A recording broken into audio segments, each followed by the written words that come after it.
Hello and welcome to Box, where we unbox, review and demonstrate the latest tech. Today we have with us the LG Eclair QP5 Soundbar system.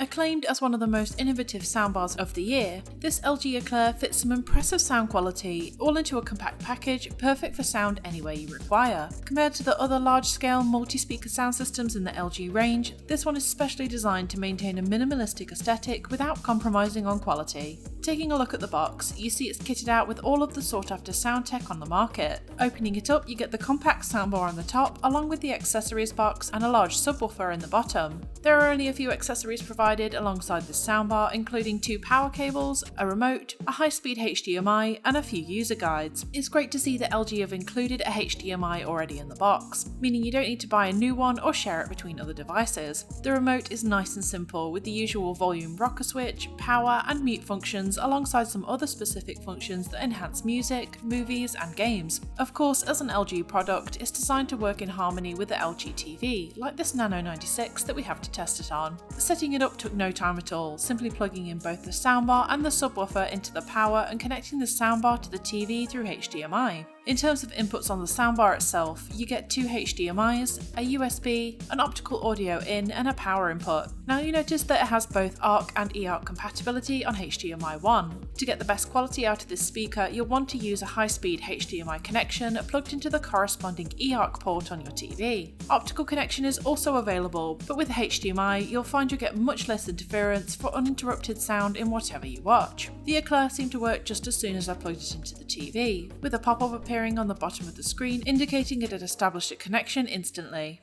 Just to make sure, I went to the sound settings and selected HDMI ARC device and a wired speaker out. Alongside this tiny speaker, you do get a much larger subwoofer built for placing on the floor just beside your TV, allowing full access to the accompanying deep bass that completes the next level sound input. Taking a look at the design, the overall aesthetic is quite simple but very sleek. I like that both speakers are covered in a soft fabric. It may collect a bit of fluff over time, but it looks much nicer as there's no shiny surface that collects messy fingerprint marks. The small soundbar sits neatly underneath the TV as it's so compact it's just a little larger than the palm of my hand, weighing only 1.55 kilograms. It's perfect for small rooms and apartments as you don't need a large amount of available space to improve the sound quality of your TV. Along the back there are 5 rubber-coated buttons set flush into the fabric for manually controlling basic functions. These are handy for quickly adjusting volume or changing input even when the remote is nowhere to be found. They're silent when pressed and very responsive, and the alternative texture makes it easy to find the right one without looking.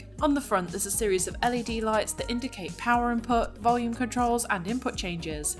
I like the little gold LED sequence for increasing and decreasing the volume. It's a visually satisfying display that easily shows when I've reached minimum and max limits. It's a shame to see that there's no physical display reading letting me know which mode it's set to just by eye. However, it does read each setting out loud to help confirm the current mode or input along with its own individual light sequence, which is very helpful. Internally, the Eclair has a 3.1.2 channel sound configuration with a 320 watt power output. It's also gifted with a whole array of the latest must-have features, including Dolby Atmos, DTS:X, and Meridian high definition sound. I like that you get some decent specifications and compatibility even with this smaller speaker, knowing it will still deliver a relatively similar output than some of its larger counterparts. The subwoofer is even more intriguing, however. It's a bidirectional speaker design that delivers sound with less vibration while maintaining deep bass, keeping your neighbours happy while still receiving the full potential of your sound system. I used a small plastic cup filled with water to test this theory, and after turning up the bass to 6 decibels while playing a high-speed car chase in John Wick 2, the water in the cup barely made a ripple. Sitting a good distance away, the bass was fantastic. It's great to see that I can still enjoy the bass in my favourite scenes without disrupting others in the process. When it comes to Dolby Atmos, I found you need to tweak a few of the settings in order to achieve this beautiful quality output. As there's no digital display on the front to let you know if it's active, I went to the audio settings and made sure that I had digital sound output set to auto and the DTV audio setting to Dolby Digital Plus, so the system could recognise the input correctly. For compatibility, just make sure your TV and content can both support Dolby Atmos. Some streaming services should have an indication in the description, such as you can see here on Disney+,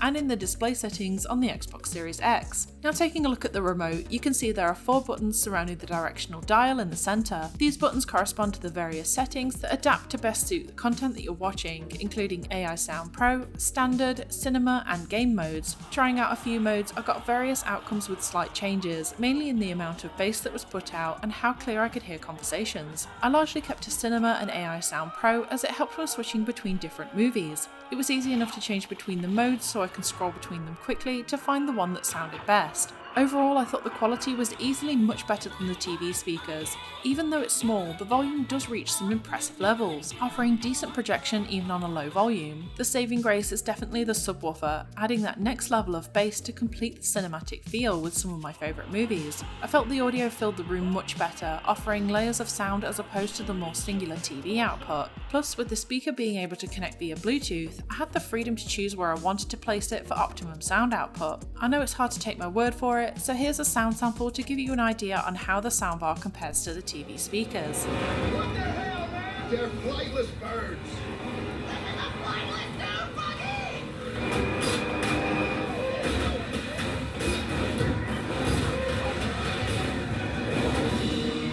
We're not going to make it. We're going to make it. What the hell, man? They're flightless birds. This is a flightless sound buggy!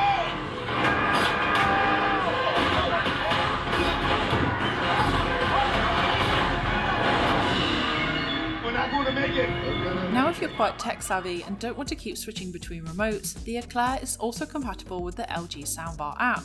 It's really simple to connect using Bluetooth, and once you're in, you can manipulate volume, change inputs and modes, and update the soundbar within minutes. I found this incredibly helpful knowing that there's no visual indication on the soundbar itself for seeing input and mode functions that are currently in use. As long as I had a strong internet connection, it works seamlessly with the device with little to no connection issues. Now when it comes to gaming, you'll expect the same quality output as any other content you watch. Now there is a handy game mode on the remote that will help bring out the right levels for a more in-depth gaming experience. I got some really decent bass from the subwoofer that packed a punch in shooters such as Apex Legends. The overall sound experience was nice and clear, letting me hear those important background sounds like enemy footsteps and distant gunshots. The most important thing was having the output in perfect sync with gameplay, hearing action as it was happening for timing my shots at the right moment.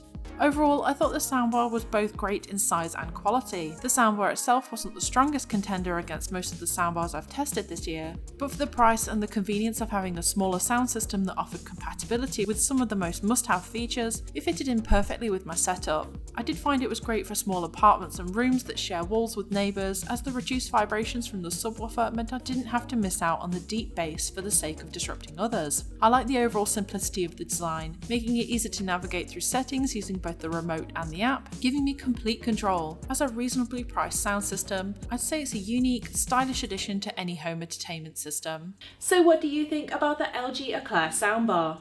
Let us know in the comments below, and if you like this video, don't forget to like and subscribe to Box, where we have plenty of hands-on reviews on the latest tech. And as always, thanks for watching.